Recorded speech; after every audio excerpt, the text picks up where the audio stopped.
So then we've got the old situation of what's going on really is then I met the old Mr. Not So Great Alexander. Oh my god.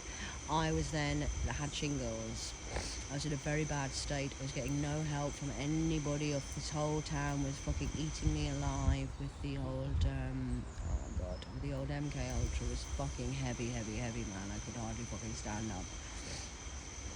Oh, look. Oh, look. Hello, big boy. So this was a whole terrible situation that I was in because I needed some fucking help. I had no money. They stripped me of all my money, and Mr. Franco came and said, "Oh, look, I'll help you." Oh God, by this time I'd left the Marriott. I'd been in. I was helping look after a lady called Lucy. Being a carer for her, she had disability. She was in an RTA accident and stuck at the age of 17, when really she was 20 odd. Mental health issues she had, and brain damage. And so I was doing all that at the same time as holding down this whole craziness. No help from anybody. Nobody was giving me any financial support. I was on the bones of my ass with a child, and I'd ended up with about £15,000 worth of debt.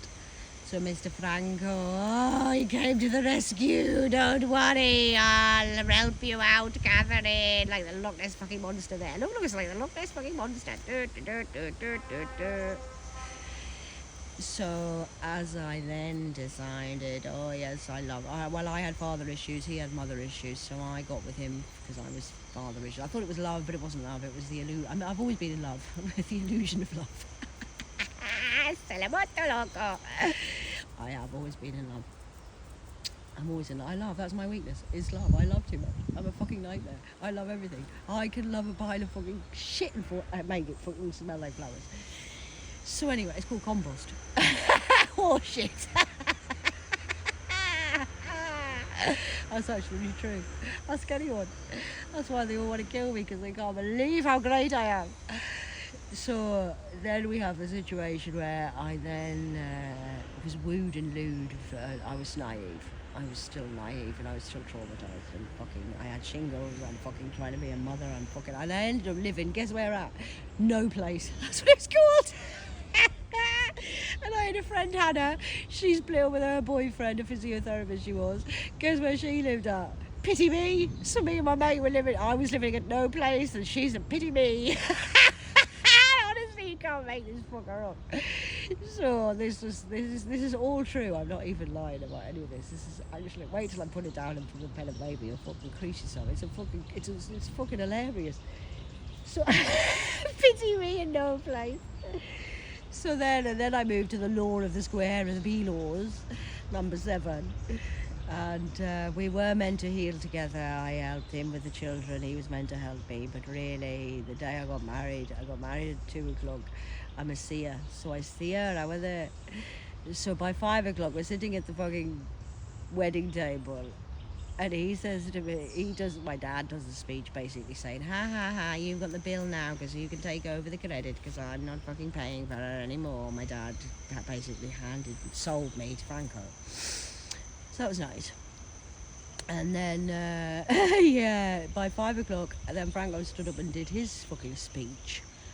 And I'm like, you are fucking kidding me, Dad, to Godfather. I'm like, I've married a fucking karmic. He's a fucking ass. This is a lesson. Are you joking? I'm going to leave. I said, I can leave now. I don't even have to fucking stay here. I can leave now. I do have the option to fucking do that. I've got free will. I don't have to stay. And then I looked over to the right. Franco had 5 kids. I had 1. That's 6. I'm like, I can't leave. I'm going to have to fucking stay. I can't leave.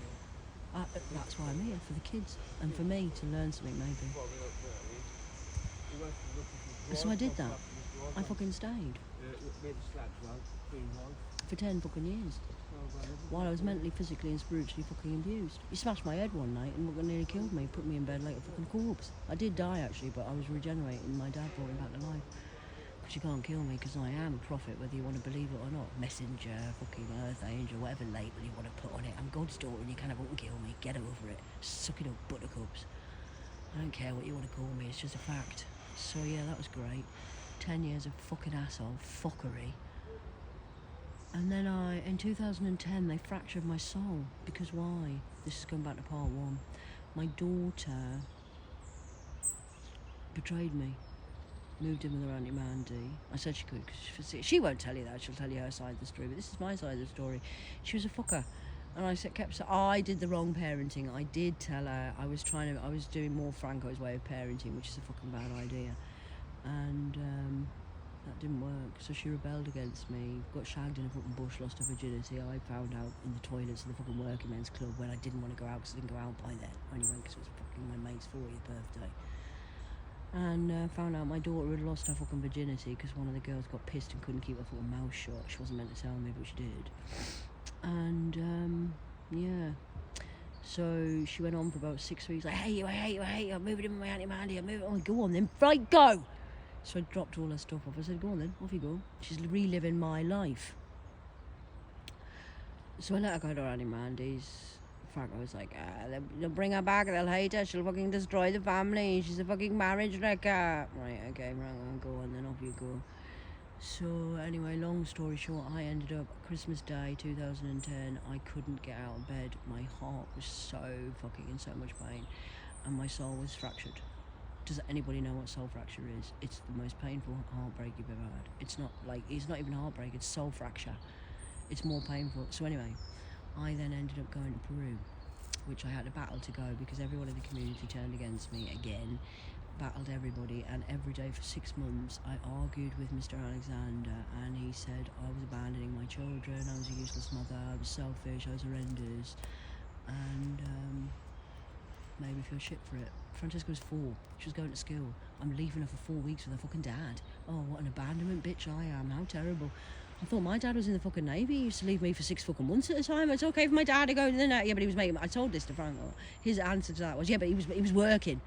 Oh, so it's okay to go away to make money, but it's not okay to go away and fix my soul so I can be a better person. His dad then died, and apparently I was selfish because I wasn't helping him with his grief. I couldn't help with his fucking grief. I couldn't hold myself up. Ended up going to Ibiza for a healing retreat, and met the devil there. Hi, Bear. Teddy Bear's picnic that was. Fucking con artist of the con artists. Tried to be me, pretended to be me, read all my dreams, told me she was the greatest shaman ever alive. And all the women at the Garden of Light took a little essence of me and took a little bit of me, and all have done really well on Facebook, did really well, all ignored me on Facebook, never spoke to me hardly. And got what they wanted. I went to one of their weddings because they got what they wanted, and then I went to one of their angelic classes, got what they wanted. She's got her wings, I haven't. And then yeah, that was nice. And then went to Peru, and some of the shamans were good, some of the shamans were bad, because we were filtering out the good ones from the bad ones. Hey Tito, California dreaming are you, lover? Oh, and I met Earl in Ibiza. He was from Malaysia, and he got a lot out of it and made a lot of money in the business and stuff, so that was nice. We've done that as well. There's a lot of people made a lot of money out of me. This is just my story on the 3D here. Wait till you find out what the fucking superstars have been doing, the idols of the rats. Skip rats, as Franco would say. When I finish with you, you'll be a skip rat. Nobody will ever want you again. Okay then, Mr. Not so fucking great. And yeah, it's been a whole fuck up. And then 2010-11, my daughter sold me to the Illuminati, and they brainwashed her, trained her, and she became me, did me, sorted me, fucked me, and that was nice. Yeah, I'll be back.